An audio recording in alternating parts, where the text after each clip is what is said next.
ফিরাতে পারে না, আর সেই ব্যক্তি কোনোদিন গোমরাহ হবে না। এই 10টা আয়াতের একটা আয়াত হচ্ছে যেটা আমরা বলেছিলাম, শুরুতে বলেছি, সেটা হচ্ছে এই যে আল্লাহর বান্দা যারা, তার যত পাপ থাকুক আল্লাহ তাকে ক্ষমা করে দেবে যদি সে আল্লাহর কাছে ক্ষমা চায়। যখন ক্ষমা চাইবে তখনই ক্ষমা করে দেওয়া হবে। তো এরকমের 10টা আয়াত আছে। তার মধ্যে একটা আয়াত আল্লাহ সুবহানাহু ওয়া তাআলা সূরা নিসার, এই আয়াতটা আমার কাছে এত ভালো লাগে। আল্লাহ সুবহানাহু ওয়া তাআলা বলছেন, মা ইয়াফআলুল্লাহু বিআযাবিকুম ইন শাকারতুম ওয়া আমানতুম ওয়া কানা আল্লাহু শাকিরান আলিমা।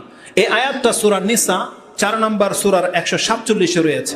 আল্লাহ নিজের অবস্থাটাকে তুলে ধরছেন আপনার কাছে। মা ইয়াফআলুল্লাহু বিআযাবিকুম ইন শাকারতুম ওয়া আমানতুম। আল্লাহর কি কাজ, আল্লাহর কি লাভ, আল্লাহর কি ফয়দা? আল্লাহ বলছে আমার কি লাভ, আমার কি ফয়দা বান্দা তোকে শাস্তি দিয়ে যদি তুই আমার শুকরিয়া আদায় করিস, যদি তুই আমার